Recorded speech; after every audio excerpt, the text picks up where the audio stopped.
ये प्राप्त हुई। पहले गिलास में जो आनंद आया वो दूसरे में नहीं था, जो दूसरे में था वो तीसरे में नहीं था। ये कम होता रहता है। लेकिन भैया ये भगवान की कथा एक्सेप्शनल है।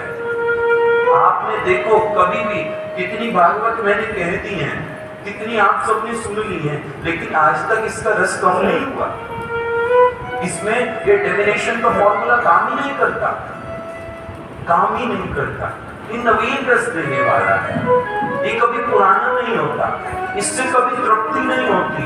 भैया कथा तो कहती है जितना इस श्रीमद् भागवत के रस का पान किया जाए, जितना ब्रह्म रस का पान किया जाए, जीव की प्यास उतनी बढ़ती रहती है, उतनी बढ़ती है।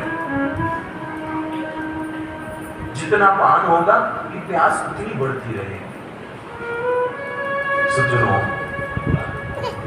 हम अल्प विराम की ओर हैं, लेकिन ऐसा नहीं कि ये प्यास कभी तृप्त हो जाएगी। नहीं, इस रस से कभी तृप्ति नहीं होती। व्यक्ति इस रस की एक बिंदु से प्रारंभ करता है और वो बिंदु कभी ऐसा भी होता है कि उसी रस का सागर बन जाती है, लेकिन ये प्यास कम न कभी नहीं होती, सदा लगी है। हरि कथा की प्यास, हरि नाम की प्यास, और भैया ये प्यास लगी रहनी चाहिए। हमने कल तक श्रीमद् भागवत के नाना प्रसंगों का चिंतन किया, उन्हें श्रवण किया, फिर अंत में श्री भगवान और भगवती रुक्मिणी का विवाह महोत्सव मनाया था। सज्जनों, शुकदेव गोस्वामी अब परीक्षित राजा को कहते हैं, राजन, आपके जीवन के 6 दिन निकल चुके हैं, अब मृत्यु और आप में मात्र 1 दिन शेष है। आज 7वां दिन उपस्थित हो गया है, आपको क्या लग रहा है? परीक्षित राजा कहते हैं, गुरुदेव, मुझे तो ऐसा लग रहा है कि आप अपने दिव्य मुखाम्बुज से इस भागवत की गंगा को प्रवाहित करते रहें और मैं उस गंगा में डूबता रहूं, सतत सुनता रहूं, मेरी ये प्यास कभी खत्म ना हो। सज्जनों, श्री भगवान के रुक्मिणी देवी से विवाह की कथा कही है और फिर शुकदेव स्वामी कहते हैं, परीक्षित, सायेव जातो वैदर्भ्या कृष्ण वीर्य समुद्भव प्रद्युम्न इति विख्यात सर्वतो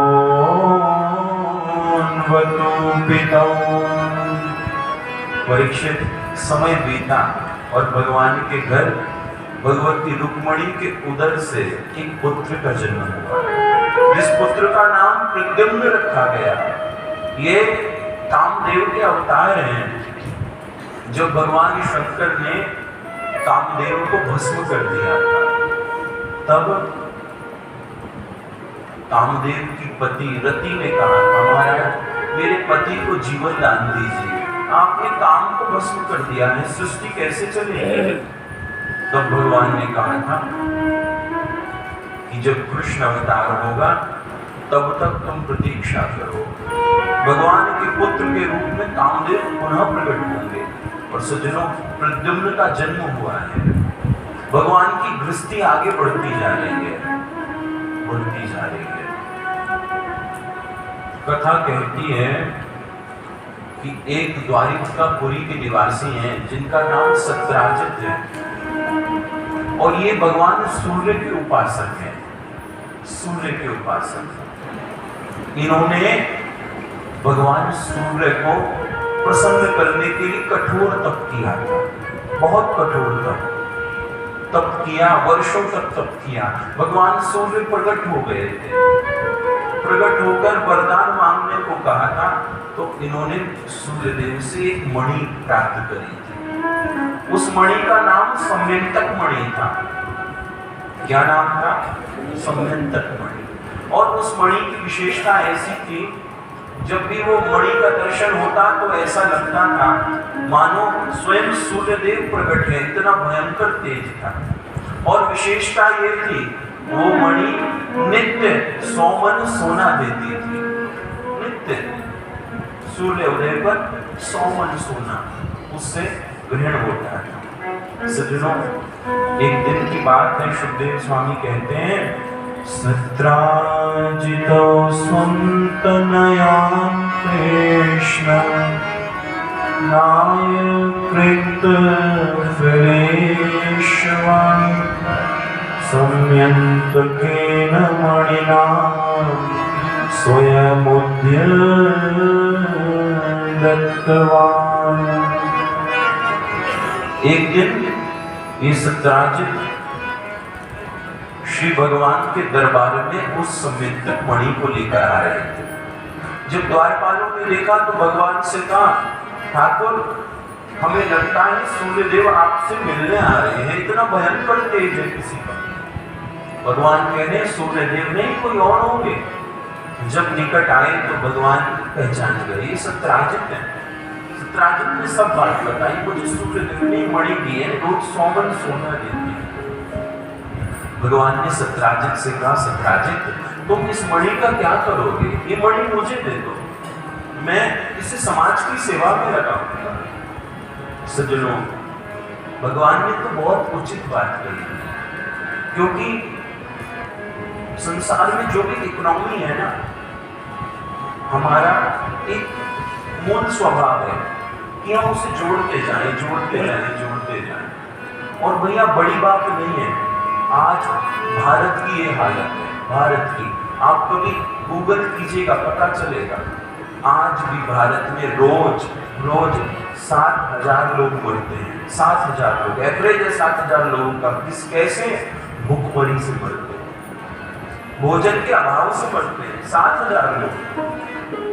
भैया हम जितना इकोनॉमी को दबाते हैं वो पूंजी तो बनती जाती है, लेकिन उससे ना तो देश चल पाता है और ना ही समाज की कोई सेवा हो पाती। भगवान यही कह रहे थे, सोने का तुम क्या करोगे, मणि का क्या करोगे, इसे मुझे दे दो, मैं इसे समाज की सेवा में लगाऊंगा। उसने नहीं दी और लेकर चला गया। सज्जनों, लेकर चला गया। अब एक दिन की बात है, सत्राजित के भाई शिकार पर गए और उस मणि को लेकर गए। कथा कहती है शिकार पर सिंह से उनका युद्ध हुआ और सिंह ने उन्हें मार दिया। सिंह मणि लेकर आगे चला गया और आगे उन्हें जामवंत जी मिले हैं। जामवंत जी और सिंह का युद्ध हुआ। जामवंत जी ने सिंह को मार दिया और वो मणि लेकर अपने साथ चले गए। इधर जब सत्राजित का भाई नहीं आया बहुत दिनों तक, तब सत्राजित ने सारी द्वारिका में एक बात फैला दी कि मुझे लगता है इस द्वारिकाधीश ने ही, कृष्ण ने ही मेरे भाई को मार के ये मणि चुरा ली है। इनका पहले से ये मंतव्य था कि ये मणि उनके पास जाए, इन्होंने चुरा ली है। सज्जनों, भगवान पर झूठा कलंक लगा था मणि को चुराने का। कथा कहती है क्यों लगा था? भैया, गणपति जी ने चंद्र को श्राप दिया था। एक दिन चंद्रदेव ने भगवान गणपति की खूब विरोध किया था। गणपति जी ने श्राप दिया था, जो तुम्हें देखेगा उसे झूठा कलंक लगेगा। चंद्रदेव ने क्षमा याचना करी थी, महाराज ऐसा न कहो, मेरा दर्शन कौन करेगा? तब गणपति भगवान कहते हैं और दिन लगे ना लगे, लेकिन गणेश चतुर्थी के दिन जो भी चंद्र दर्शन करेगा उसे झूठा कलंक अवश्य लगेगा। भगवान ने गणेश चतुर्थी की रात में वो चंद्र देख लिए, इसलिए उन्हें झूठा कलंक लगा संयंत्रक मणि को चुराने का। सज्जनों, सावधान रहिएगा, गणेश चतुर्थी की रात्रि में चंद्र दर्शन निषिद्ध है, देखना नहीं चाहिए। यदि धोखे से दिख जाए तो क्या करें? उसका उपाय है भैया, उपाय है श्रीमद् भागवत में इस संयंत्रक मणि की कथा का पाठ करें, तब उस पाप की निवृत्ति होती है। इधर भगवान को आरोप लगा है संयंत्रक मणि चुराने का। भगवान ने कहा इस आरोप को शुद्ध करना पड़ेगा। भगवान अब चल दिए वन में सत्राजित की भाई की खोज में। आगे गए तो क्या देखते हैं, एक सत्राजित के भाई का शव मिला है। शव के पास गए तो किसी सिंह के चरणों के चिन्ह थे। उसका अवलंबन लेते लेते आगे गए तो आगे देखा उस सिंह का भी शव है। जब और आगे गए तो एक जामवंत जी के चरणों के चिन्ह दिखाई दे। उसका अवलंबन लेते लेते गए तो उस गुफा में पहुंचे जो जामवंत जी की गुफा थी। जामवंत जी की गुफा में पहुंच गए। सज्जनों, जामवंत जी की गुफा में पहुंचे तो भगवान क्या देखते हैं? एक छोटी सी कन्या जो जामवंत जी की पुत्री थी, वो उस मणि के साथ खेल रही थी। भगवान ने जामवंत जी के पास जाकर कहा है, जामवंत जी, ये मणि हमारी है, सब बात बताई, इस मणि को हमें दे दो, मुझे झूठा कलंक लगा है। जामवंत जी ने कहा, ये मैं मणि नहीं दूंगा, ये मैं अपनी पुत्री को दे चुका हूं, मैं इस मणि को तुम्हें नहीं दूंगा। भगवान ने बहुत समझाया। जामवंत जी कहने लगे, यदि मणि लेना चाहते हो तो मुझसे युद्ध करो, युद्ध में जीत गए तो ये मणि तुम्हें मिलेगी। सज्जनों, कथा कहती है युद्ध प्रारंभ हो गया है। श्री भगवान और जामवंत जी का बहुत समय तक युद्ध चला, लेकिन ना तो जामवंत जी हारते हैं ना भगवान जीतते हैं। क्या किया जाए? तब भैया बहुत दिन युद्ध करने के बाद श्री भगवान ने आज अपने राम रूप के दर्शन कराए हैं। जामवंत श्री राम रूप के दर्शन कराए हैं। जैसे ही श्री भगवान का कृष्ण रूप विलय होकर राम रूप प्रकट हुआ है, जामवंत जी ने चरण पकड़ लिए, प्रभु आप? हाँ, मैं जामवंत जी। याद करो जब राम रावण युद्ध चलता था उस रामावतार में, तब तुम्हें एक दिन इच्छा हुई थी, तुमने कहा था मुझसे, ठाकुर आपका बल देखकर, आपका पौरुष देखकर मैं आपसे युद्ध करना चाहता हूं। मैंने कहा था, देखो इस लीला में तो संभव नहीं, लेकिन कृष्ण अवतार में तुम्हारी इस मनोविलास को पूर्ण करूंगा। और आज मैंने तुमसे युद्ध करके तुम्हारी ये इच्छा भी पूर्ण कर दी। सज्जनों, जामवंत जी ने चरण पकड़ लिए थे, महाराज बड़ी करुणा करी, बड़ी कृपा करी, नाथ आपने इस मेरी इच्छा को भी पूर्ण कर दिया, मैं पहचान ना पाया। सज्जनों, भगवान कहते हैं जब तक हम ना चाहे जीव हमें पहचान नहीं पाता। सो ही जाने जिस देहु जनाई, भैया वही जान सकता है जिसे वो जनाना चाहे, और जानत तुम्हें हो ही जाए, भेद मिट जाता है तो वही बन जाता है। भगवान यही कह रहे हैं। ठाकुर जी कहते हैं, जामवंत जी अब तो समय तक मणि दोगे?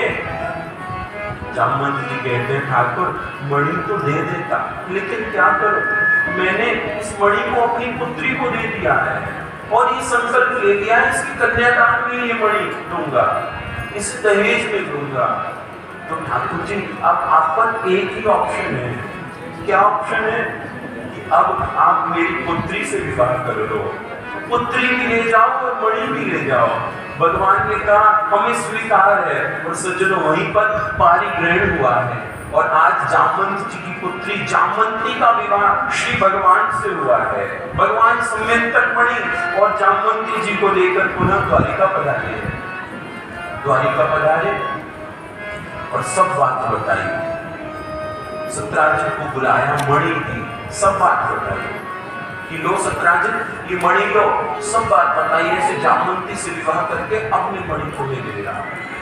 जब सब पता चला, सत्य पता चला, तो सत्राजित को बहुत ग्लानि हुई, बहुत ग्लानि। चरणों में शीश रख दिया, महाराज मुझसे गलती हो गई, मैंने पता नहीं आपको क्या क्या कहा, बहुत अपराध हो गया, बहुत अपराध हुआ, ठाकुर मुझे क्षमा करो। सज्जनों, भगवान ने कहा कोई बात नहीं, अपराध करना जीव का काम है और क्षमा करना मेरा काम है। सज्जनों, स्वामी रामतीर्थ कहते थे, स्वामी रामतीर्थ से कोई कहता महाराज हमसे गलती बहुत होती है, हमने ये गलती कर दी, हमने वो कर दी। रामतीर्थ जी कहते थे गलती करो, खूब करो, लेकिन बार बार न करना, दोहराना नहीं। गलती करो ठीक है, बार बार करो, खूब करो, लेकिन बार बार न करना, दोहराना नहीं। सज्जनों, अब सत्यराजित ने कहा है ठाकुर, आपने मणि को लेकर जैसे जामवंत जी की कन्या को अपनाया था, ऐसे मेरी कन्या को भी अपनाओ और इस मणि को ले लो। भगवान ने कहा देखो सत्यराजित, तुम्हारा भाव है तो कन्या को तो अपना लेंगे, लेकिन मणि को नहीं अपनाएंगे, मणि नहीं लेंगे। जब मांगी थी तुमने तब ना दी, अब हम नहीं लेंगे। सत्यराजित चरण पकड़ लिए थे भैया। तब ठाकुर जी ने कहा था ठीक है, हम मणि तो नहीं लेंगे, लेकिन तुम्हारी इच्छा है तो उससे जो भी स्वर्ण आए, नित्य 100 सोना आता था, जितना सोना आए वो सब हमें देना, हम राज्य कोष में लगाकर उसे समाज की सेवा में लगाएंगे। सज्जनों, और यही भाव हुआ। अब सत्यराजित ने अपनी पुत्री सत्यभामा का विवाह श्री भगवान से कर दिया है। सत्यभामा जी से श्री भगवान का विवाह हुआ है। तदोपरांत भैया मणि से जितना सोना आता तो द्वारिका के राज्य कोष में जाने लगा। ऐसे भगवान के अन्य अन्य विवाह होते जा रहे हैं। ऐसे श्री भगवान के 8 विवाह हो गए, 8 विवाह पूर्ण हो गए हैं। और भैया श्री भगवान पर एक दिन खबर आई है। क्या खबर? एक भौमासुर नामक राक्षस है, एक असुर है, जिसने क्या किया है, कई राज्यों को हड़प लिया है, कई राजाओं को मारकर उनका राज्य हड़प लिया है। और एक विशेष बात है जो भौमासुर करता है, क्या करता है, जिस भी राज्य में आक्रमण करता है उन राज्य के राजाओं को तो मार देता है, उसका धन और राज्य भी अपहरण कर लेता है। लेकिन विशेष बात, जितनी भी कुमारी कन्याएं होती हैं उन सबको बांधकर अपने कारागृह में ले जाता है और उन कन्याओं को भोग का पात्र मानने लगा है। सज्जनों, भगवान को पता चला है, सबने प्रार्थना करी ठाकुर जी बहुत दिन हो गए, अब इसका अत्याचार कैसे सहेंगे। ठाकुर जी ने कहा चिंता न करो, इसका भी उद्धार होगा। भगवान ने भौमासुर पर आक्रमण कर दिया है। कथा कहती है आक्रमण किया भौमासुर पर और युद्ध में भौमासुर का उद्धार कर दिया। सज्जनों, सबसे पहले भौमासुर के उद्धार के बाद श्री भगवान ने उस कारागृह को खोला और उन कन्याओं को बाहर निकाला। सज्जनों, ये कन्याएं 16,100 थी। कितनी? 16,100 कन्याएं थी। भगवान ने उन्हें बाहर निकाला और सबसे कहा, ठाकुर जी कह रहे हैं देवियों देखो भौमासुर का उद्धार हो गया है, वो मारा गया है, अब आप सब अपने अपने घर जाओ और कुशल से रहो। ये कन्याएं कहती हैं ठाकुर जी हम तो घर चली जाएं, हम तो चली जाएं, लेकिन ये समाज हमें अपनाएगा नहीं। कौन अपनाएगा? समाज कैसे अपना सकता है हमें? हमें नाना प्रकार के लांछन लगाए जाएंगे, रोज कोई ना कोई नई बात उदित होगी, हमें समाज स्वीकार नहीं करेगा। सज्जनों, ठाकुर जी कहते हैं यदि समाज स्वीकार नहीं करेगा तो मैं करूंगा, चिंता मत करना। भैया श्रीमद् भागवत यहाँ प्रसाद दे रही है, एक संकेत के मोड़ पर रुक गई है। सज्जनों, समाज में बहुत ऐसे लोग हैं जिन्हें कोई स्वीकार नहीं करता, उन्हें देखकर उनके प्रति द्वेष कर लेते हैं, नफरत कर लेते हैं। कोई और नहीं करता, हम कर लेते हैं, हम कहना भी पाप है, मैं कर लेता हूं। क्यों भैया? वो द्वेष के पात्र क्यों हो गए? नफरत के पात्र क्यों हो गए? भैया कोई बात नहीं, उनके कर्म खराब है, लेकिन भैया यदि कांटे चुभना नहीं छोड़ते तो फूल कभी महकना नहीं छोड़ते। रहते कांटों में लेकिन कभी पुष्प महक नहीं छोड़ते। हमें बड़ा बनना पड़ेगा, इस हृदय को व्यापक बनाना पड़ेगा। श्रीमद् भागवत प्रसाद दे रही है भैया, इन लुप्त हृदय में, इन छोटे छोटे दिलों में बांध कर बैठे हैं। नहीं, व्यापक बनना पड़ेगा। भैया कोई ऐसा ना हो समाज में, विचार कीजिएगा, कभी विचार कीजिएगा, क्या कोई ऐसा तो नहीं है जिसे देखकर हम अस्वीकार कर बैठे हैं? भैया मैं बहुत बड़ी बात कह रहा हूं, जिसे जीव में, जिसे मनुष्य में भगवान नहीं दिखा, उसे मंदिर के प्रतिमा में भी कभी न दिख पाए, नहीं दिख सकता, असंभव है, कभी ना दिखेगा, इम्पॉसिबल है। जिसे मनुष्य में नहीं दिखा वो मंदिर में कैसे देख पाएगा, कैसे देख पाएगा? सज्जनों, भगवान कहते हैं मैं उसे स्वीकार करूंगा। आप देखो, श्री भगवान वन में गए थे राम अवतार में, भगवान की स्तुति करने वाले बहुत बैठे थे, कोई पुरुष सूक्त गा रहा था, कोई वेद की ऋचाओं का पाठ कर रहा था, सबको लगा था ठाकुर हमारे द्वार पर आएंगे। लेकिन भैया वो विद्वानों का भी नहीं है, वो धनवानों का भी नहीं है, वो सत्तावानों का भी नहीं है, वो भक्तिवानों का है, वो प्रेमवानों का है। ठाकुर जी शबरी के घर गए थे, हम भेद कर बैठे हैं, हम समाज में कुछ ऐसे लोगों को अस्वीकार कर बैठे हैं जिनका कोई नहीं। भैया श्रीमद् भागवत कहती है, भागवत का प्रसाद है, ऐसे लोगों को हृदय से लगाओ, भागवत का प्रसाद हृदय में प्रकट होने लगेगा। होगा भैया, होगा, किसी से द्वेष नहीं, सबसे प्रेम का भाव, प्रेम का भाव, कोई पराया नहीं भैया। मुझ में राम, तुझ में राम, सब में राम समाया है, कर लो सभी से प्यार, जगत में कोई नहीं पराया है। हम 10-5 लोगों के एक परिवार को अपना माने बैठे हैं, उन सबको पराया मान लिया है। सज्जनों, विडंबना है जीवन की, विडंबना। हमारा शास्त्र वसुदेव कुटुंबकम का शंखनाद कर रहे हैं, ये पूरा जगत हमारा कुटुंब है। ऐसा नहीं कि वही एक फैमिली हमारी है, नहीं, पूरा विश्व हमारा परिवार है। लेकिन हम मानते नहीं, जीवन की विडंबना है। सज्जनों, भगवान ने कहा मैं स्वीकार करूंगा, और दुनिया सामूहिक रूप से उन 16,100 के साथ श्री भगवान का विवाह हुआ है। उन सबको पटरानी बनाया है भगवान ने, और पटरानी बनाकर ले गए द्वारिका, सबको द्वारिका में निवास दिया है। जिसे कोई स्वीकार नहीं करता उसे भगवान स्वीकार करते हैं, उसे भगवान स्वीकार करते हैं। भक्त को, वैष्णव को चाहिए कथा के प्रसाद को हृदय में धारण करे, हमारे जीवन में कुछ बदलाव आए, कुछ परिवर्तन आए, हमारी जीवन शैली बदले भैया, हम भी स्वीकार करना सीखे। सज्जनों, ये 2 शब्द ऐसे हैं, ध्यान से सुनिएगा, सावधान। ये 2 शब्द ऐसे हैं, यदि जीवन में आ जाए तो कल्मशों की निवृत्ति होने लगेगी। उस व्यक्ति को कभी क्रोध आ ही नहीं सकता, द्वेष हो ही नहीं सकता, जो इन 2 शब्दों को जीवन में अपना ले। पहला शब्द एक्सेप्टेंस, स्वीकारेगा, हमारे जीवन में स्वीकार करना आ जाए। हम समाज को देखकर उसे सुधारने की ओर आगे बढ़ जाते हैं। समाज को देखते हैं, अब अवगुण होंगे तो दिखेंगे, समाज को देखते हैं ये ऐसा है, ये वैसा है, इसने ये किया, इसने वो किया, भैया हम उसके सुधार में लग जाते हैं। ज्यादा होता है तो मारने पर भी तुल जाते हैं, संहार भी करने पर लग जाते हैं।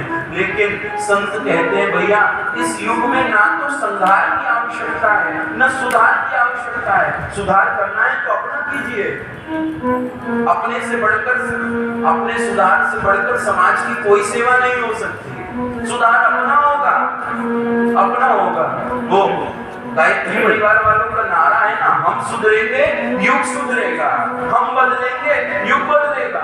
भैया बदलाव अपने जीवन में आएगा, सुधरना अपने को है, लेकिन समाज को न संहार की आवश्यकता है, न सुधार की आवश्यकता है। आवश्यकता है तो स्वीकार की आवश्यकता है। हम उन्हें स्वीकार करना सीखे। पहला शब्द एक्सेप्टेंस है, दूसरा है इग्नोरेंस। यदि हम उन्हें स्वीकार नहीं कर सकते तो नजरअंदाज कर दीजिए, इग्नोर कर दीजिए, लेकिन यदि ना तो स्वीकार किया ना इग्नोर किया तो क्या होगा? द्वेष उत्पन्न हो जाएगा, नफरत होगी, फिर नाना प्रकार के विकार बढ़ेंगे। भैया आग कहीं लगी होगी, दिल हमारा जलता रहेगा। इसलिए भगवान एक संकेत दे रहे हैं, श्रीमद् भागवत प्रसाद दे रहे हैं, हम स्वीकार करना सीखें, हर किसी को हृदय से लगाना सीखें। सज्जनों, कहना तो नहीं चाहिए, लेकिन हमारे धर्म की विपरीतों ने समाज को बहुत दूर किया है। यहाँ मत जाना, यहाँ ऐसे मत करना, आगे ना जाना, पीछे मत जाना, सबको दूर किया है। लेकिन भैया वास्तविक धर्म कहता है किसी को दूर नहीं करना है, पीठ तो ऐसी होनी चाहिए जो दोनों भुजाएं खड़ी करके हृदय से लगा ले, वात्सल्य देने वाली हो।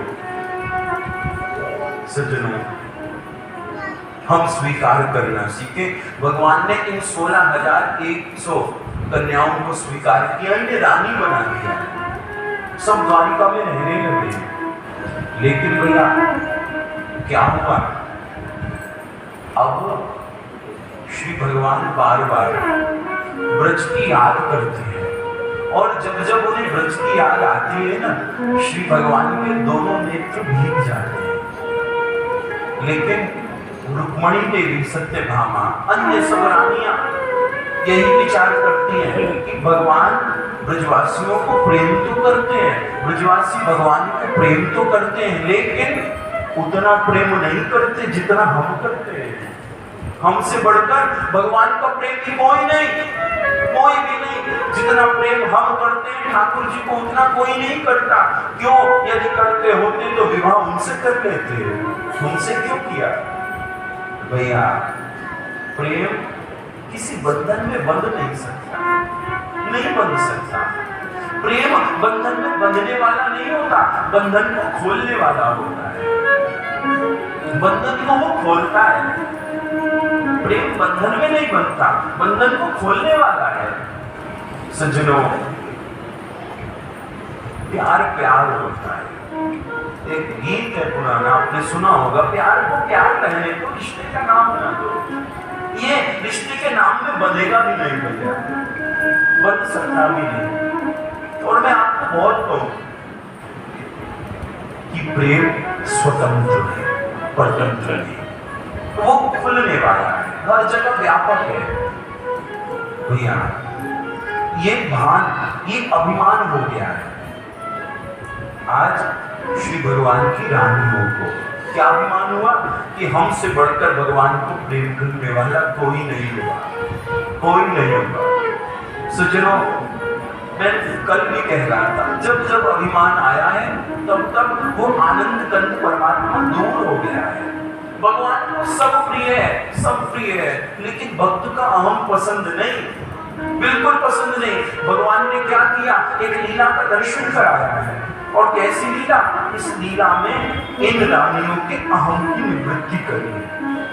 क्या किया श्री भगवान ने? सज्जनों, श्री भगवान ने नारद जी के साथ मिलकर एक योजना बनाई। नारद जी को अपने निकट किया और नारद जी से कहा, नारद जी इस योजना में आपको मेरा साथ देना है, साथ देना है। और श्री नारद जी के साथ श्री भगवान इस लीला का दर्शन करा रहे। कैसा दर्शन कराया?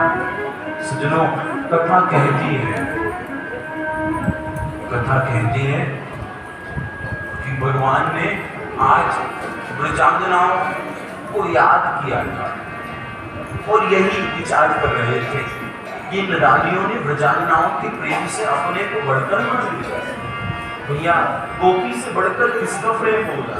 कबीर बाबा कहते हैं, कबीरा कबीरा क्या कहो, जाओ यमुना तीर, एक गोपी के प्रेम में बहे कोटि कबीर। एक गोपी के प्रेम में एक कबीर नहीं, करोड़ों कबीर बह रहे हैं। ऐसा प्रेम है। भगवान ने योजना बनाई है रानियों के मान को हरण करने की। क्या किया? सज्जनों, श्री भगवान ने आज जोर से चिल्लाए हैं कि मेरे उदर में पीड़ा हुई है, बहुत भयंकर पीड़ा हुई है मेरे उदर में, बहुत दर्द है मेरे पेट में, बहुत पीड़ा है, क्या करें। सब रानियां भागी भागी आ गई, नारद जी मध्य में विराजमान है, क्या किया जाए। वैद्य को बुलाया गया। सज्जनों, अब जिसके वास्तविक में पीड़ा हो उसकी तो निवृत्ति हो सकती है पीड़ा की। डॉक्टर दवाई दे, जिसे सच में दर्द हो, डॉक्टर दवाई दे तो निवृत्ति हो सकती है, लेकिन जो दर्द का नाटक करे उसकी पीड़ा कौन हरे। भगवान कहते हैं मेरी पीड़ा शांत नहीं होती, क्या करो। सज्जनों, भगवान की पीड़ा शांत नहीं हो रही, भगवान चिल्लाते जा रहे हैं और वैद्य बुलाए गए। कथा कहती है द्वारिका के सारे वैद्यों को बुला दिया, लेकिन भगवान की पीड़ा शांत नहीं हो रही, बिल्कुल शांत नहीं हो रही। अब क्या किया जाए। सज्जनों, जब पीड़ा और बढ़ती गई, भगवान और चिल्ला रहे थे, तब पहले तो वैद्यों को बुलाया और वैद्यों के बाद अब ज्योतिषियों को बुलाया है। क्या पता कोई ग्रह ऐसे हो, लेकिन भैया भगवान की पीड़ा शांत नहीं हो रही, बिल्कुल शांत नहीं हो रही।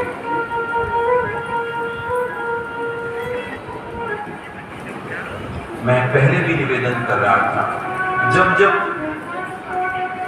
आगे से डिस्टर्बेंस होगा कथा बिखर जाएगी, वो रस बिखर जाएगा। मेरी पुनः प्रार्थना है, एक आध घंटे का हम पर समय है, आगे पीछे ना आए, आप पीछे आइए, पीछे बैठ जाइए। अब कोई ध्यान दीजिए पीछे से। कोई व्यक्ति आता है, सब उन्हें देखने में लग जाए।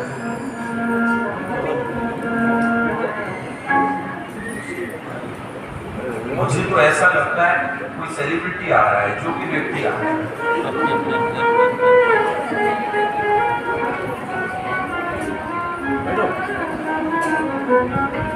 इसलिए सभी से प्रार्थना है, मैंने पहले भी कहा मेरा ध्यान इतना परिपक्व है ही नहीं भैया। कथा पिन ड्रॉप साइलेंस का विषय है। आप लोग यहाँ टिकट लेकर नहीं बैठे, मैं बोलता रहूं और आप अपनी टिकट का मजा लेते रहो। प्लीज शांति बनाए रखेंगे तो इसका रस पूर्ण मिल पाएगा। सज्जनों, श्री भगवान ने खूब अपनी पीड़ा का नाटक किया है। बहुत पीड़ा है, तुझे बहुत पीड़ा है, बहुत पीड़ा है। अब कैसी पीड़ा की निवृत्ति हो, कोई उपाय नहीं। सज्जनों, तभी भगवान ने नारद जी से कहा, सब रानियों के मध्य में नारद जी ने कहा था, महाराज क्या आपको कोई उपाय नहीं पता? हम तो सारे उपाय करके हम हार चुके हैं, आप भी बताइए कौन सा उपाय ऐसा है जो आपकी पीड़ा की निवृत्ति कराएगा। भगवान ने कहा था, एक उपाय है नारद जी, यदि कोई मेरा प्रेमी जिसने अपने जीवन की सारी वृत्तियों को, सब क्रियाओं को, सारे मनोयोग को मुझे समर्पित कर दिया हो, सारी वृत्तियों को मुझ में विलीन कर दिया हो, यदि वो अपने चरणों की रज मुझे दे दे और मैं उसका गंगा जल में मिलाकर पान करूं, तो मेरी पीड़ा की निवृत्ति हो सकती है। नारद जी ने कहा, इसमें कौन सी बड़ी बात है। सज्जनों, नारद जी सबसे पहले देवी रुक्मणी के पास गए। रुक्मणी देवी के पास सबसे पहले गए। नारद जी ने कहा, ऐसी ऐसी बात है और भगवान ने उपाय बताया है, आप अपने चरणों की रज दे दो, भगवान के पीड़ा की निवृत्ति हो जाएगी। क्यों? क्योंकि आप तो भगवान को प्रेम करती हो, आपने अपनी सारी वृत्तियां भगवान के चरणों में समर्पित कर दी है। सज्जनों, रुक्मणी देवी ने कहा, हाँ नारद जी, मेरे चरणों की रज ले जाओ। नारद जी कहने लगे, देवी बस एक दिक्कत है। क्या बात है? नारद जी कहते हैं, देवी आप अपने पति देव को चरणों की रज तो दोगी, पहले तो वो आपके पति हैं और मातृपति नहीं, वो जगतपति है, परमेश्वर है, वो भगवान है। भगवान कौन? भा जिसकी सत्ता से भरण पोषण हो, गा जिसकी सत्ता से गमनागमन हो, वा जिसकी सत्ता से वाणी स्फुरित हो। ना जब कुछ भी ना बचे, जब भी जो बचे वही भगवान है। देवी आप भगवान को अपने चरणों की रज तो दोगी, लेकिन आपको पता है क्या होगा चरणों की रज देकर? क्या होगा नारद जी? देखो, भक्त भगवान के चरणों की रज ले, ये तो बात समझ में आती है, लेकिन भगवान भक्त की चरण रज लेंगे तो क्या होगा? भक्त को नरकों की यात्रा से नहीं पड़ेगी। और सुनो बेबी, कोई बड़ी बात नहीं है, कुछ ज्यादा यात्राएं भी नहीं होंगी, बस 10-5 जन्म रौरव नरक में ब्रह्म राक्षस बनना होगा। सज्जनों, रुक्मणी देवी तो कांपने लगी, महाराज क्या कहते हो? हाँ नारद जी कहने लगे, कुछ नहीं होगा देवी, कुछ नहीं, 10-5 जन्म ही रौरव नरक में रहोगी ब्रह्म राक्षस बन के। रोज यमराज के कोड़े मिलेंगे, कभी गरम गरम तेल पर तली जाओगी, कभी कुछ होगा, कभी कुछ होगा, नाना प्रकार से डराने लगे। जब डराए तो रुक्मणी देवी कांपने लगी, महाराज मुझे क्षमा करो, भगवान के प्रेमी तो 16,107 और भी हैं, आप उनकर जाओ। सज्जनों, रुक्मणी देवी तो घर पर शांत बैठ गई और नारद जी सत्यभामा पर गए, श्री नारद जी जामवंती पर गए हैं, श्री नारद जी मधुसूदन पर गए हैं, लेकिन सबकी सब रानियां कहती जा रही हैं, महाराज हम चरणों की रज तो दे दे, लेकिन ये नरक वाला जो कॉन्सेप्ट है समझ नहीं आ रहा, ये तो जान ले लेगा, ये तो हमें जीते जी मार देगा, मरने के बाद क्या नरक मिलेगा? हमारा नरक तो अभी हो जाएगा इसे सुमिरन करते करते। महाराज क्षमा करो, आप किसी और पर चले जाओ, और भी तो इतनी रानियां हैं, उन्हें नरक में डालो, हमें आप तो हमारे सुहृद हो, हमें क्यों नरक में डालने आप? सज्जनों, देव ऋषि नारद एक द्वार नहीं, एक रानी के द्वार नहीं, 16,108 रानियों के द्वार चले गए, लेकिन आज इस द्वारिकाधीश को अपने चरणों की रज देने वाला इस द्वारिका में कोई भी नहीं है, किसी ने ना दी। जब किसी ने नहीं दी, नारद जी आए, नारद जी आए हैं। कहाँ पहुंचे?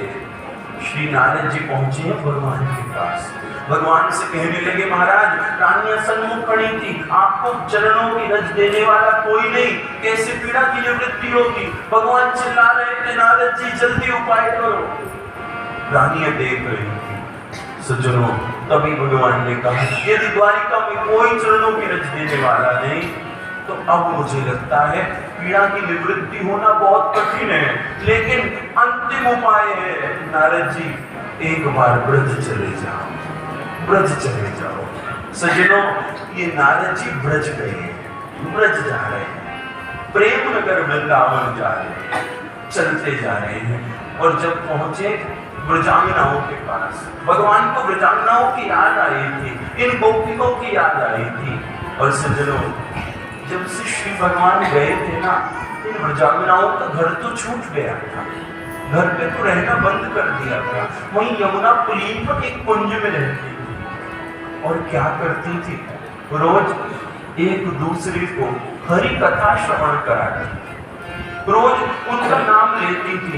सज्जनों, जब कोई गोपी विवल हो जाती थी रोते रोते, तो दूसरी उसे समझाती थी, चिंता ना कर, वो आएंगे, उन्होंने कहा है वो आएंगे, वो आएंगे, उनकी वाणी असत्य नहीं होगी, वो आएंगे। नारद जी गए हैं और दूर से देख रहे हैं कि ब्रजांगनाएं क्या कर रही हैं। सज्जनों, ब्रजांगनाएं एक साथ बैठी हैं, एक महफिल में बैठी हैं, एक साथ बैठी हैं और रो रही हैं। जब कोई रोती है तो दूसरी कहती है, चिंता मत कर, वो आएंगे।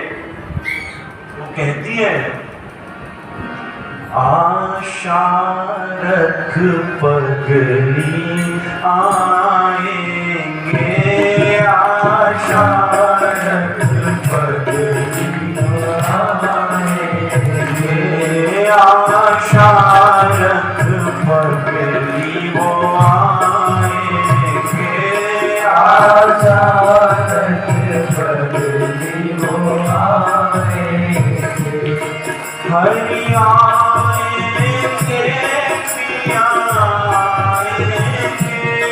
हरिया रे पिया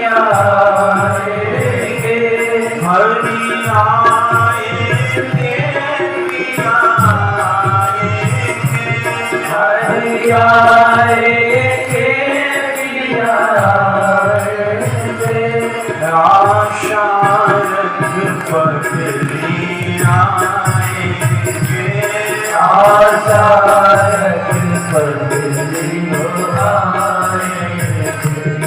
क्यों धीरज खोए जाती है, क्यों धीरज खोए जाती है, क्यों दिल को तपाए जाती है, क्यों दिल को तपाए जाती है। हरि आएंगे पिया आएंगे, हरि आएंगे पिया आएंगे। कैसे आएंगे? एक दूसरे से कहती है चिंता मत कर, वो आएंगे। कैसे आएंगे? पतली सी कमरिया कचका के, पतली सी कमरिया कचका के, वो प्रेम से नाज से मुस्काने, वो प्रेम से आज दिल मुस्काते। बिजली बादल सी चमका के, बिजली बादल की चमका के, सोए हुए भाग्य जगाएंगे, सोए हुए भाग्य जगाएंगे। आशा रख पगली आएंगे, आशा रख पगली आएंगे, आशा रख पगली वो आएंगे। आशा रख पगली आएंगे। भैया ये पद ब्रज के एक संत हुए जिनका नाम था मुकुंद हरि जी महाराज, उनकी वाणी है। और कब लिखा गया पता है आप? मुकुंद हरि जी महाराज बहुत स्वास्थ्य खराब हुआ था, ऐसा स्वास्थ्य खराब हुआ था लग रहा था अब नहीं बचेंगे। सज्जनों, शिष्य ब्रजमंडल में थे, आश्रम से हॉस्पिटल ले गए थे, बहुत समय पुरानी बात नहीं, अभी कुछ वर्ष हुए हैं, हॉस्पिटल ले गए थे, जीवन भर हरि नाम गाते रहे, लाखों पद बनाए। सज्जनों, पहुंचे थे हॉस्पिटल में, डॉक्टर ने देखा और नर्वस चेक करी, स्टेथोस्कोप से चेक किया तो बता दिया शिष्यों से अब समय ज्यादा है, शरीर जाने वाला है, वृद्धावस्था की जाने वाला है। सज्जनों, डॉक्टर तो अलग कह रहा था पर महाराज जी ने सुन लिया था, अब समय ज्यादा नहीं। शिष्यों से कहा डॉक्टर ने जल्दी ये दवाई लेकर आओ, एक प्रिस्क्रिप्शन का पर्चा लिखा था, पेपर पे लिख दिया। महाराज जी लेटे थे, पीड़ा इतनी जी तड़प रहे थे, बहुत रो रहे थे।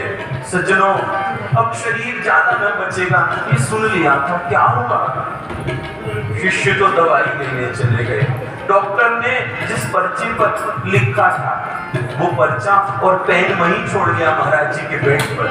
महाराज जी तड़प रहे थे और डॉक्टर भी चला गया। सज्जनों, महाराज जी कमरे में अकेले थे और ये सुन लिया था कि अब शरीर ज्यादा नहीं है। सज्जनों, महाराज जी अपनी चेतना से कहने लगे, अरे क्या चली जाएगी आज शरीर से, पता नहीं वो आएंगे, अभी न जाना, धीरज रखो आएंगे। और भैया ये पद महाराज जी ने उस अवस्था में हॉस्पिटल के बेड पर लेटे थे, तभी डॉक्टर के प्रिस्क्रिप्शन का पेपर देखा, उस पर्चे को उल्टा किया और डॉक्टर के पेन से ही लिख डाला, क्या? आशा रख पगली वो आएंगे, आशा रख पगली वो आएंगे। सरकार हमारे आएंगे, सरकार हमारे आएंगे, वो प्यार हमारे आएंगे, वो प्यार हमारे आएंगे, दिलदार हमारे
ब्रजांगनाएं यही गा रही थी, एक दूसरे को समझा रही थी।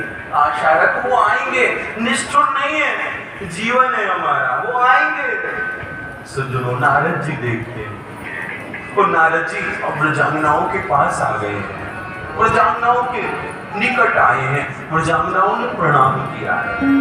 सज्जनों, जब प्रणाम किया तो नारद जी ने कह दिया, मैं द्वारिका से आ रहा हूँ। द्वारिका से आ रहे हैं, हमारे प्राणनाथ कुशल से तो है, सब ठीक है, उनका गृहस्थ जीवन तो ठीक चल रहा है, बताओ नारद जी। नारद जी कहते हैं, देवियों बाकी तो सब ठीक है, लेकिन आज श्री भगवान के उदर में पीड़ा हुई है, पीड़ा हुई है, भयंकर पीड़ा हुई है, पीड़ा हुई है। भगवान को पीड़ा हुई है। कैसे हो गई नारद जी? क्या हुआ? क्या किसी वैद्य को नहीं दिखाया? सब उपाय करे लेकिन अब कोई उपाय काम नहीं आता। भगवान ने एकमात्र उपाय बताया। क्या उपाय? यदि कोई प्रेमी जिसने अपने तन मन जीवन को भगवान को समर्पित कर दिया हो, ऐसा प्रेमी यदि श्री भगवान को अपने चरणों की रज दे दे, भगवान उसका पान करे तो भगवान की पीड़ा की निवृत्ति हो सकती है। मैंने पूरी द्वारिका में सबसे पूछ लिया लेकिन कोई ऐसा नहीं है जो भगवान को चरणों की रज दे दे। सज्जनों, मध्य में किशोरी जी विराजमान नारद जी से कहती हैं, आज हमारे प्राणेश को पीड़ा हुई है, चरणों की रज मांगते हो, प्रेमी की मांगते हो, आप यहाँ आए हो। लेकिन नारद जी, हम प्रेमी हैं, हम प्रेमी नहीं, हम प्रेम करना जानते ही नहीं, हमें प्रेम शब्द का अर्थ भी नहीं पता। नारद जी, हमने प्रेम नहीं किया, हम प्रेमी नहीं, हम तो स्वार्थी हैं। स्वार्थ कैसा? देखो कितने वर्ष हो गए लेकिन ठाकुर के दर्शन की लालसा में न बैठे। अरे यदि प्रेमी होते तो प्रियतम के सुख में अपना सुख विलीन कर देते। हम प्रेमी नहीं, हम स्वार्थी हैं। लेकिन नारद जी, यदि इस राधा के चरणों की रज से ठाकुर के उदर की पीड़ा शांत हो सकती है तो चरणों की रज नहीं, चरण काट के ले जाओ और ठाकुर की पीड़ा को निवृत्ति करो। नारद जी कहने लगे, एक बाधा है। बाधा क्या? जो भगवान को अपने चरणों की रज देगा उसे रौरव नरक मिलेगा, जन्म जन्मांतर रौरव नरक में ब्रह्म राक्षस बनना पड़ेगा। सज्जनों, किशोरी हंसने लगी, बस नारद जी, बस। अरे जिस दिन से प्रियतम गए हैं हम नरक में ही हैं, स्वर्ग है कहाँ? अरे यदि प्रियतम को हमारी किसी क्रिया से एक क्षण को भी सुख मिलता है तो नारद जी, इस विधाता ब्रह्मा ने जितने जन्म हमारे भाग्य में लिखे वो सब के सब नरक में लिख दे, सब के सब लिख दे। और सज्जनों, इन ब्रजांगनाओं में आज होड़ हो गई। नहीं नारद जी, मेरी चरण रज लेकर जाना, मैं ठाकुर के लिए नरक में जाऊंगी। दूसरी कहती है, नहीं नारद जी, मैं जाऊंगी। भैया आज होड़ लग गई है, नहीं तू नहीं, मैं जाऊंगी। नारद जी कहते हैं, इस प्रेम को क्या उपमा दी जाएगी? कौन इसका वर्णन कर सकता है? कौन इसका दर्शन भी कर सकता है? सब एक दूसरे से कह रही है, बहन तू नहीं, मुझे नरक में जाने दे, मैं ठाकुर के लिए नरक में जाऊंगी, मैं जाना चाहती हूँ। भैया, प्रेम वो है जो कष्ट सहकर भी प्रियतम को सुख दे दे, जिस प्रेम की प्राप्ति के लिए योगी तरसते हैं भैया, जिस आनंद के लिए, जिस प्रेम की प्राप्ति के लिए योगी धारणा ध्यान समाधि करके भी प्राप्त नहीं कर पाते, वो प्रेम वृंदावन की नालियों में बहता है, इन ब्रजांगनाओं के अश्रु के रूप में। सज्जनों, आज नारद जी ने सब ब्रजांगनाओं की चरण रज ली है, अपने पीतांबर में बांधी है, और उस पोटली को भगवान को तो बाद में दिया होगा, पहले खुद पान कर लिया। सज्जनों, नारद भक्ति सूत्र लिखने से पहले तो ब्रजांगनाओं के प्रेम में डूब गए थे। ये नारद सिर पर वो चरण रज की पोटली रखकर फिर गए द्वारिका में गए।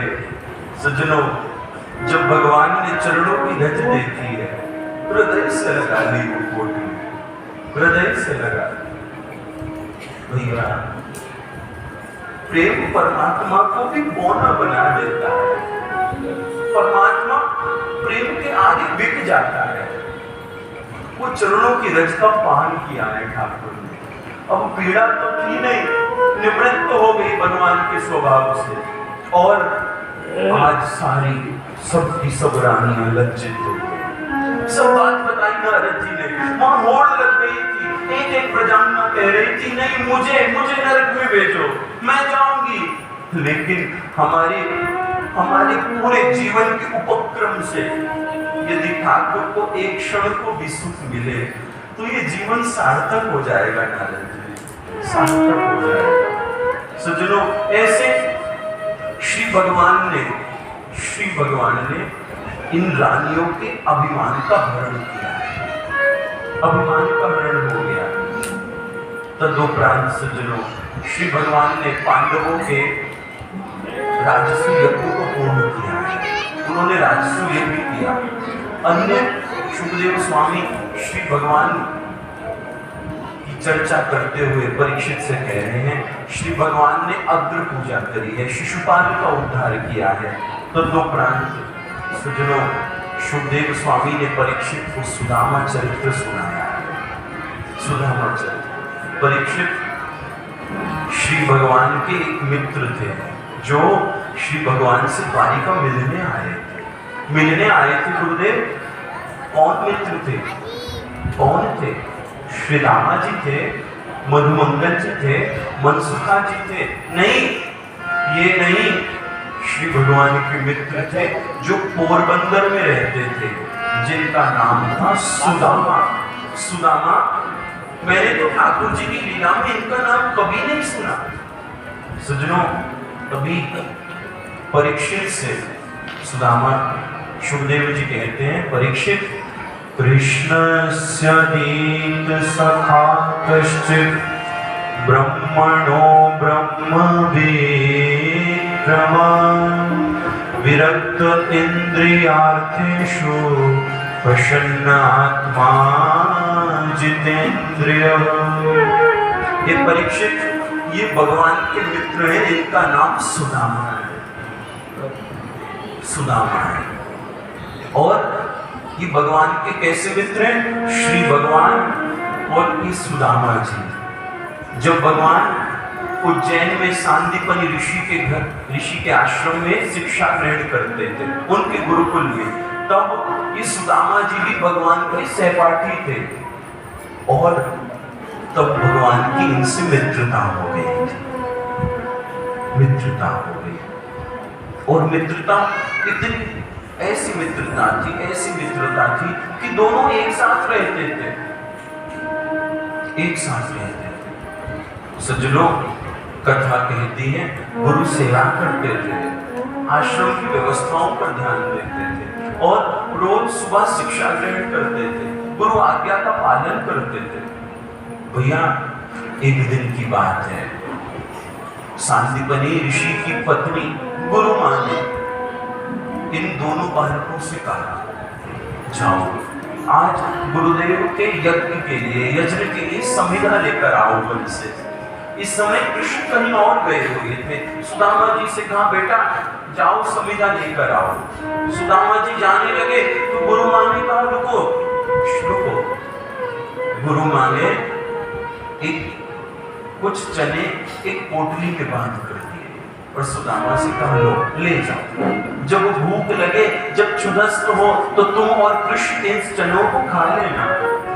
वो पोटली बांध कर दी, सुदामा जी के हाथ में ही थी भैया पोटली। तभी क्या होता है, दुर्वासा ऋषि आ जाते हैं और गुरु मां ने प्रणाम करती हैं। वो सांदीपनि ऋषि की धर्मपत्नी से बोलते हैं, दुर्वासा ऋषि, देवी मैं बहुत दिन से भूखा हूँ, बहुत दिन हो गए, बहुत दिन से भूखा हूँ, मेरे उदर की भूख को शांत करो देवी, कुछ खाने को दो, बहुत दिन हो गए, भूख लगी है, कहीं से कुछ नहीं मिल रहा, मेरी भूख को शांत करो। सज्जनों, आज सांदीपनि ऋषि की पत्नी ने हाथ जोड़ दिए थे, हाथ जोड़ दिए, महाराज मुझे क्षमा कीजिए, क्षमा कीजिए, मैं आपको कुछ नहीं दे सकती। नहीं दे सकती? क्यों? स्वामी जी क्या कहूं, आज हमारे आश्रम में कुछ भी नहीं, आज कुछ भी नहीं जिससे मैं आपका पेट भर सकूं, कुछ शेष नहीं है, कुछ शेष नहीं है। दुर्वासा ऋषि कहते हैं, इतना बड़ा सांदीपनि आश्रम, इतना बड़ा आश्रम, इतने बालक गुरुकुल के, क्या तुम्हारी रसोई में कोई अन्न नहीं? नहीं, कोई अन्न नहीं। दुर्वासा ऋषि को विश्वास न हुआ। उन्होंने ध्यान दृष्टि लगाई, ध्यान में देखा क्या सांदीपनी आश्रम में कुछ भी नहीं, रसोई में ध्यान गया है भैया, अन्य जगह गया। और परिणाम ये निकला, वास्तव में आज सांदीपनी ऋषि के आश्रम में अन्न का एक कण न बचा था, कुछ भी नहीं था, कुछ भी नहीं था। गुरुमा क्या देती, लेकिन दुर्वासा ऋषि की दृष्टि रसोई से हटकर जब इधर उधर दौड़ी तो भी सुदामा जी के हाथ की चने की पोटली पर आ गई, पोटली पर आ गई और तुरंत क्रोध में भरकर नेत्र खोले हैं। और नेत्र खोलकर दुर्वासा ऋषि कहते हैं, देखो देवी, और तो आश्रम में कुछ नहीं, पर इस बालक के हाथ में ये चने हैं, चने की पोटली है। अरे तुमने ऐसे मना कर दिया, तुम ये चने की पोटली भी तो मुझे दे सकती थी, इन चने से भी तो मेरे उदर की भूख को शांत कर सकती थी। सज्जनों, गुरु मां कहती है, ये तो मैंने पहले ही बालक को दे दिया है। जब दे दिया है, जब किसी को कोई पदार्थ दे दिया जाता है तो उस पर अपना अधिकार नहीं रहता। ये तो मैं दे चुकी हूँ, अब इससे कैसे लेती? नहीं, तुमने धोखा किया है, धोखा किया है। तुमने इस बालक को चने दिए लेकिन मुझे नहीं दिए। जाओ, मैं श्राप देता हूँ, इस चने का एक कण भी जो खाएगा जीवन भर दरिद्र रहेगा। सज्जनों, श्राप देकर दुर्वासा ऋषि चले गए थे श्राप देकर। गुरु मां को भी हुआ, क्या हो गया? सुदामा जी सब देख रहे थे, सुदामा जी देख रहे थे, सुदामा जी ने सुन लिया था दुर्वासा ऋषि ने श्राप दिया है, इन चनों को जो खाएगा वो जीवन भर दरिद्र होगा। भैया, लोग कहते हैं सुदामा ने चने की चोरी करी थी, चोरी नहीं करी थी, कृष्ण पर उपकार किया था। क्या किया? चने की पोटली खोली है, ये विचार करने लगे, यदि मेरे प्रियतम, यदि मेरे सखा, मेरे भगवान श्री कृष्ण ने चने का एक कण भी खा लिया तो कहीं उसे जीवन भर दरिद्रता का दुख न भोगना पड़े। भगवान को दरिद्रता से बचाने के लिए सज्जनों चने की पोटली खाई, खोली है और एक एक चने का कण एक श्वास में खा गए। मैं कृष्ण के लिए जीवन भर दरिद्र रहूंगा, लेकिन प्रियतम को दुख नहीं दे सकता। सज्जनों, सुदामा जी भगवान को बचाने के लिए खा गए थे, क्योंकि गुरु मां ने दोनों के लिए चने दिए थे, मात्र सुदामा को नहीं, कृष्ण सुदामा दोनों को दिए थे, कहीं कृष्ण ना खा ले। भैया, जब भगवान को पता चला तो रोने लगे थे, सुदामा तूने क्या किया? अरे जीवन में दुख आता तो मिलकर बांटते, मुझे सुख दे दिया, खुद जीवन भर दुख में रहेगा, तेरे पास धन ना होगा। सुदामा जी बोलते हैं, ठाकुर, ये संसार की माया का धन नहीं होगा, लेकिन तुम नहीं जानते, असली धन तो तुम्हारा नाम है, असली धन तो तुम्हारी प्रीति है, तुम्हारी भक्ति है। सुदामा जी कहते हैं, सज्जनों, कबीर बाबा कहते हैं, कबीरा ये जग निर्धना, धनवंता नहीं कोई, धनवंता सो ही जानिए, राम नाम धन होय। धन तो भगवान के नाम का है। सज्जनों, ऐसे सुदामा जी, गुरुकुल की शिक्षा पूरी हुई थी, भगवान अपने घर चले गए थे, सुदामा जी अपने घर चले गए थे। परीक्षित को सुखदेव जी कहते हैं, सुदामा जी उस श्राप से श्रापित होने के कारण जीवन भर दरिद्र रहे और दरिद्रता थी जीवन में। अयाचक व्रत भी ले लिया था, कहीं याचना नहीं करेंगे, अयाचक व्रत, कहीं कुछ नहीं मांगेंगे, अयाचक व्रत ले लिया था। सज्जनों, ब्राह्मण थे, दिन रात भजन में रहते थे, ब्राह्मण वृत्ति का कार्य करते थे, ब्राह्मण वृत्ति का कार्य करते थे।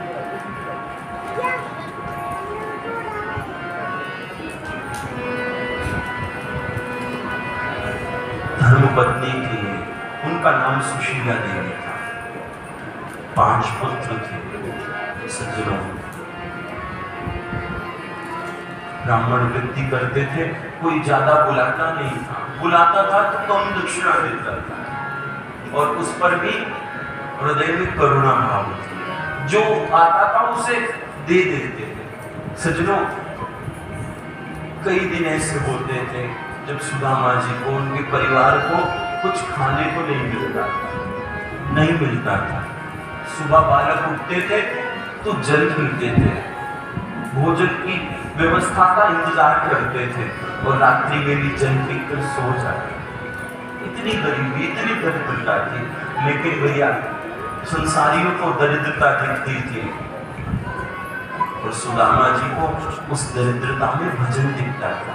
माया होती तो भजन कम हो जाता, भजन हो रहा था, भजन खूब चल रहा था। क्या हुआ भैया, एक दिन की बात है, सुदामा जी के बालक रोज अपनी माँ सुशीला देवी से कहते थे, मैया कुछ खाने को दो, बहुत भूख लगी है। सुशीला देवी के पास कुछ नहीं होता था, कहाँ से थे?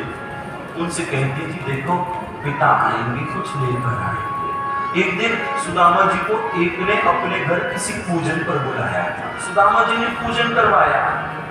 उसने और तो दक्षिणा नहीं दी, लेकिन एक भोजन की थाली दी जिसमें भोजन था, भोजन की पत्तल दे दी जिसमें खूब भोजन भरा हुआ था। इतना था कि सुदामा जी का पूरा परिवार एक समय तृप्त हो जाए। और सुदामा जी वो पत्तल लेकर घर आए, खूब प्रसन्न हो रहे थे, खूब प्रसन्न। पत्तल लेकर घर आए और पहले ठाकुर जी को अर्पण किया। सब प्रसन्न हो गए थे, बालकों को लगा था आज भरपेट भोजन मिलेगा। ठाकुर जी को भोग धरा था, भोग पूरा हुआ। सज्जनों, सबने अपनी अपनी पत्तल बिछा दी थी, हम सब पाएंगे। और सुदामा जी ने अब ठाकुर जी के आगे से पत्तल उठाई थी सबको बांटने के लिए। तभी क्या होता है, द्वार पर एक भिक्षुक आ जाता है। एक भिक्षुक आ गया और कहा, सुदामा जी बहुत दिन से भूखा हूँ, ऐसा लगता है यदि आज भोजन नहीं मिला तो प्राण निकल जाएंगे, प्राण निकल जाएंगे, मुझे कुछ दे दो, कुछ भोजन दे दो। सज्जनों, सुदामा जी ने पत्तल उठाए और उसे दे दिया। खुद भूखे रहे, बालकों को भूखा रखा, पत्तल दिया। भैया, भक्त के जीवन का सबसे बड़ा स्वभाव है परहित। परहित, वो अपने लिए नहीं जीता, वो सबके लिए जीता है। वो दुख में रहकर भी परहित करता है, परहित करता है। भक्त के जीवन का लक्षण है। और भैया, मैंने पहले भी एक दिन निवेदन किया था, पहले भी कहा था, एक दिन वेद व्यास जी से एक व्यक्ति ने पूछा, महाराज आपने 18 पुराण लिख दिए, लेकिन मैं कलिकाल का जीव हूं, मैं आपके 18 पुराणों का चिंतन नहीं कर सकता, इन्हें पढ़ भी नहीं सकता। आपके इन सारे पुराणों का सार क्या है वो बता दो। वेद व्यास जी कहते हैं, मैंने इन 18 पुराणों में 2 ही बातें कही हैं, 2 ही बात। क्या बात? अष्टादश पुराणेषु व्यासस्य वचनं द्वयम् परोपकाराय पुण्याय पापाय परपीडनम्। 2 ही बात कही है कि परोपकार ही पुण्य है और किसी को पीड़ा देना ही पाप है। परोपकार करो। गोस्वामी जी ने धर्म की व्याख्या करी, परहित सरिस धर्म नहीं भाई, नहीं हो सकता कोई धर्म परहित से बढ़कर, पर पीड़ासम नहीं अधमाई। सज्जनों, कैसे कैसे संत हुए हैं जिन्होंने कष्ट में सहकर भी सबको सुख दिया है। भैया, आपने नाम सुना होगा मदर टेरेसा का, सबने नाम सुना होगा। वो कलकत्ता में गरीब बच्चों के लिए स्कूल चलाती थी, अनाथ आश्रम चलाती थी, उसमें स्कूल भी होता था। एक दिन की बात है, उस स्कूल में खाने को कुछ नहीं बचा, सब खत्म हो गया था, सब कुछ खत्म हो गया, कोई पैसा नहीं, कोई धन नहीं, कुछ भी नहीं बचा। क्या करें, कहां से पैसा लाए? मदर टेरेसा ने कहा, उन्होंने विचार किया, यदि कुछ भी नहीं होता तो मैं मांगने जाऊंगी, लेकिन बच्चों का पेट भरूंगी, उन शिक्षा दूंगी। सज्जनों, मदर टेरेसा भाग गई थी मांगने, कलकत्ता के बहुत बड़े सेठ के पास गई थी और सेठ के पास जाकर बोली, देखो सेठ जी, आज मेरे विद्यालय की हालत बहुत खराब हो गई है, बिल्कुल धन नहीं है, बच्चों को खाने तक के लिए अन्न नहीं है, मुझे आप कुछ पैसे दे दो, आप कुछ डोनेशन करो, कुछ दान दो, ताकि बच्चों की पढ़ाई, उनके भोजन की व्यवस्था हो सके। आप पर तो बहुत धन है, कुछ दे दो। सज्जनों, सेठ ने मना कर दिया, नहीं, मैं कुछ भी नहीं दूंगा, तुम चले जाओ यहाँ से। मदर टेरेसा ने कहा, सेठ जी कुछ विचार करो, आप कुछ भी दोगे ना तो बच्चों के काम आ जाएगा, उन पर खाने को भी नहीं है, यदि आपने नहीं दिया तो कौन देगा? भैया, धनवानों को चाहिए वो सेवा में खर्च करे, धनवान नहीं करेंगे तो कौन करेगा? वो मदर टेरेसा कहने लगी, सेठ जी कुछ दे दो। सेठ ने मना कर दिया, चली जाओ यहाँ से, मैं कुछ न दूंगा। सज्जनों, प्रसंग कहता है मदर टेरेसा ने सेठ के आगे अब हाथ फैला दिया, सीधा हाथ फैला दिया अपना, सेठ जी कुछ दे दो, बच्चों के भरण पोषण के लिए कुछ तो दे दो, कुछ दे दो, अन्न आ जाएगा। सज्जनों, सेठ ने क्या किया? सेठ ने मदर टेरेसा ने जो हाथ फैलाया था, उस मदर टेरेसा के हाथ पर थूक, लो चले जाओ यहाँ से। और सज्जनों, क्या मदर टेरेसा का व्यक्तित्व! वो उस सीधे हाथ पर जिस पर सेठ ने थूका था, वो मुट्ठी बंद करती है और सेठ से कहती है, सेठ जी ये तो मेरे लिए हो गया। दूसरा हाथ पसार कर कहती है, बच्चों के लिए कुछ दे दो, ये थूक मेरे लिए हो गया, बच्चों के लिए कुछ कह दो। भैया, वो सेठ पानी पानी हो गया था, उसने राज्य कोष खोल दिया था। लो मदर टेरेसा, क्या व्यक्तित्व था! अरे थूक भी आप सहन कर गई बच्चों के लिए। तो भैया, ये भक्त का लक्षण है, लक्षण है भक्त का। वो सबके लिए सब कुछ करता है, लेकिन अहंकार से रहित होकर। मदर टेरेसा पर थूक का कोई असर ना हुआ था, वो अपने लिए मांग लिया था। और दूसरे हाथ में अब सेठ ने बहुत धन देकर भेजा था। ऐसे फिर सेवा में सुदामा जी ने वो पत्तल उस भिक्षुक को दे दी और चल दी।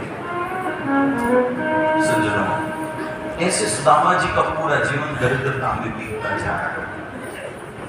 एक दिन सुशीला देवी ने सुदामा जी से कहा, स्वामी आप रोज हरि भक्ति करते हो, भगवान का खूब सुमिरन करते हो, लेकिन भगवान के पास जाते क्यों नहीं? देखो, आप ठाकुर के पास जाओ, वो जब आपकी हालत देखेंगे ना, उन्हें पता चलेगा हमारे जीवन में इतनी दरिद्रता है, तो हमारे कष्टों को हर लेंगे, हमें धन दे देंगे। सुदामा जी कान पर हाथ रखते हैं, देवी अरे मैं स्वार्थी बन जाऊं, ठाकुर से कुछ मांगने जाऊं? नहीं, मैं कुछ ना मांगूंगा। क्यों? क्योंकि कुछ चाहिए तो गधाई है, कुछ चाहिए तो गधाई है, कम चाहिए तो खुदाई है, कुछ भी नहीं चाहिए शहंशाही है। चाह गई चिंता मिटी, मनवा बेपरवाह, जिनको कुछ नहीं चाहिए वो शाहन के शाह। भैया, कभी विचार कीजिएगा, हमारी इच्छाएं खत्म कब होंगी? अब भी ये भी चाहिए, वो भी चाहिए, ऐसा हो जाए, वैसा हो जाए। इच्छाएं कभी पूरी नहीं, इच्छाओं की निवृत्ति होती है, पूर्ति नहीं। सुदामा जी सुशीला देवी से मना कर देते हैं, नहीं, मैं कभी नहीं जाऊंगा, मांगूंगा ही नहीं उनसे, कुछ नहीं चाहिए मुझे। अब कछुनाथ न चाहिए मोरे, दीन दयाल अनुग्रह तोरे। अब ठाकुर की कृपा से कुछ चाहिए ही नहीं, कुछ भी नहीं चाहिए। सुशीला देवी ने कहा, ये ऐसे तो नहीं जाएंगे, लेकिन यदि भगवान ने इन्हें दे